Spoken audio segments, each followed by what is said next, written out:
didn't really have my dad full-time into my life until I was 16. So it looks like there's some real-time family feud going on in Steve Harvey's family because his natural kids are speaking out and incriminating Marjorie of using Steve and turning him against his own children.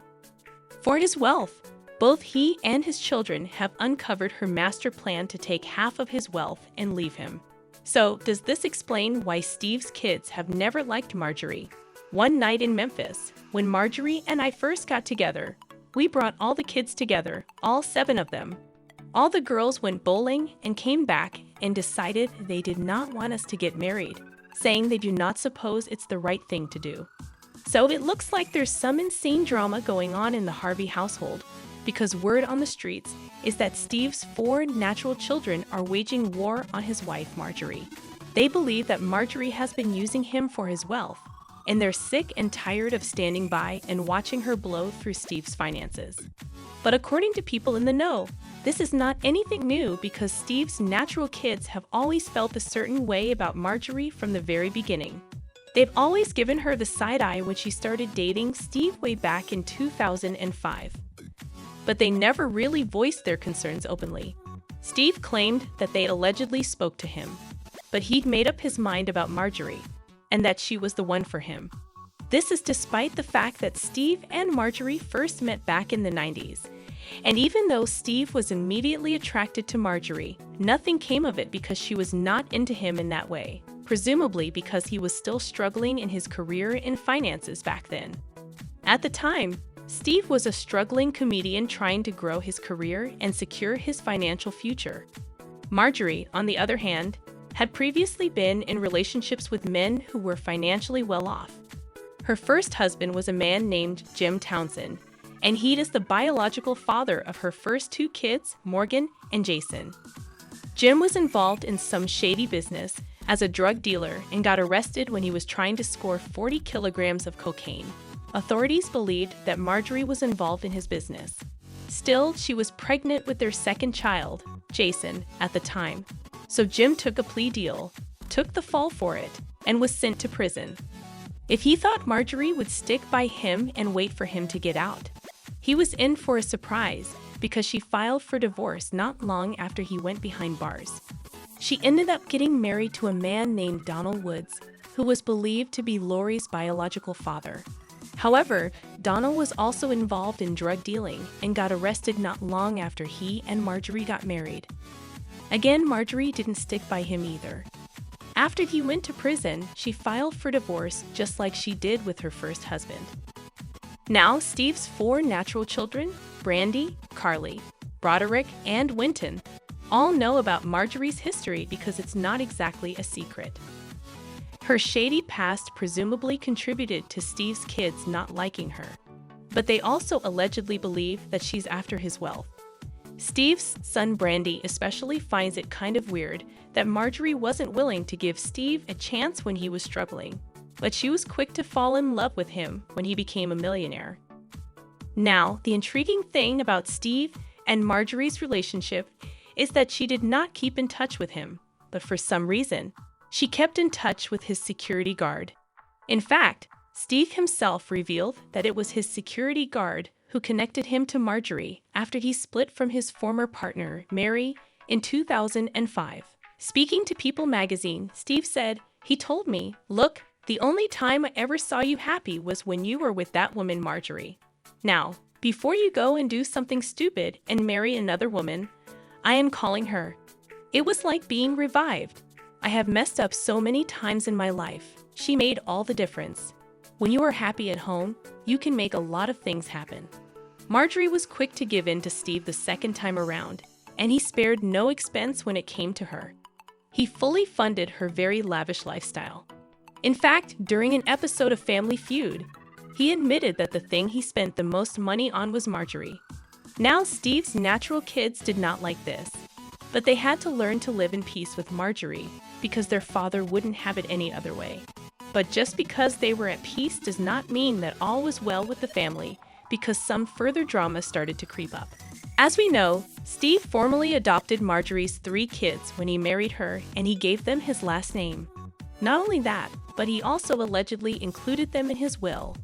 While this is an admirable thing to do, it also means that his own natural kids had their inheritance reduced, and they didn't like that.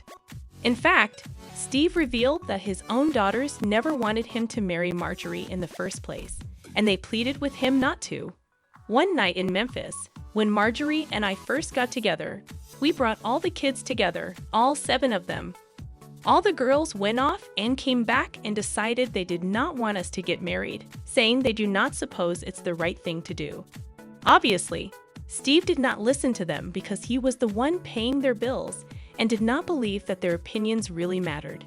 He told them, "You all ain't got a relationship, a good job, a career. I am paying for everything, and I am not listening to all of your opinions.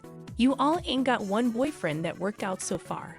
I do not know how the hell you are going to tell me how to live my life." His sons were more accepting of the situation. However, the drama didn't stop there because his kids also believed that Marjorie manipulated Steve into caring for her kids and putting them above his own natural kids. For example, Steve's son Broderick revealed that he barely had a relationship with Steve until he turned 16. He said, "I didn't really have my father full-time in my life until I was 16. Steve paid child support and all that stuff, but it was wild of him to not really make an effort to be in his son's life for his first 16 years. His other son, Winton, had an even tougher time. His mother, Mary, claimed that Steve was abusive to the boy after they separated. Mary revealed that Steve would frequently put his hands on the boy, often leaving him with bruises. She even claimed that one time it was so bad that the boy did not pee for days. But when it comes to Marjorie's kids, he was way more than happy to play the perfect stepfather. He went on regular father-son dates with Lori, Marjorie's daughter. Lori once said, "I went on one of our regular father-son dates to my favorite Japanese restaurant, and you just started talking to me about guys. You told me that you always supported me and that you'd always be there for me no matter what, and you loved me." This was something Steve never did with his own daughters, and they have always felt a certain way about that. It has caused a lot of jealousy among the kids. One source revealed just how bad things were in the family, saying, "He did the right thing by adopting Marjorie's kids and loving them like his own." Unfortunately, there has been some jealousy simmering among the siblings over Lori, who is the most well-known of all Steve's kids and has taken over the spotlight with her high-profile love life. So there is a lot of chaos going on in the family, and it got even worse when rumors of Marjorie cheating on Steve went viral a couple of days ago. I don't know if you've heard the gossip, but people were talking about how Marjorie allegedly had an affair with their private cook and Steve's security guard. There were also reports that she was planning to divorce Steve and take half of everything he had. However, Steve was quick to shut down those rumors. He said, "Before I get started, let me just say I am fine. Marjorie's forfeiture. I know what you all are doing. Find something else to do. I will be fine." Marjorie also addressed the rumors on Instagram, writing, "My husband and I do not generally stop to address all the foolishness and lies that have been spread about us. But to whom much is given, much is needed. I understand that with my platform comes some kind of responsibility to those that may not be as strong as we are. So it looks like there's no truth to the cheating rumors, but this does not mean that Steve's kids trust Marjorie." One source claimed that the kids allegedly believe that Marjorie is still waiting for the perfect time to strike because she'll be coming after Steve's wealth. The source also added that the kids know that Marjorie will be brutal with Steve when she ultimately decides to divorce because she's all about that wealth. Steve also did not get a prenup before they got married, so if Marjorie ever gets tired, as her stepkids are waiting to see, she's poised to take him for everything he's got. People left comments saying, "Steve Harvey is surely wrong. Never put a woman and her kids before your kids. I hope he does divorce her gold digger self. Hopefully, he can repair the damaged relationship with his natural kids and seek family therapy. I love Steve Harvey. Protect yourself, Steve, from this gold digger, please." What do you think about all this family drama? Do you think Steve's kids are right about Marjorie, or do you think Marjorie is going to stick by him? As we know, Steve formally adopted Marjorie's 3 kids when he married her, and he gave them his last name. Not only that, but he also allegedly included them in his will.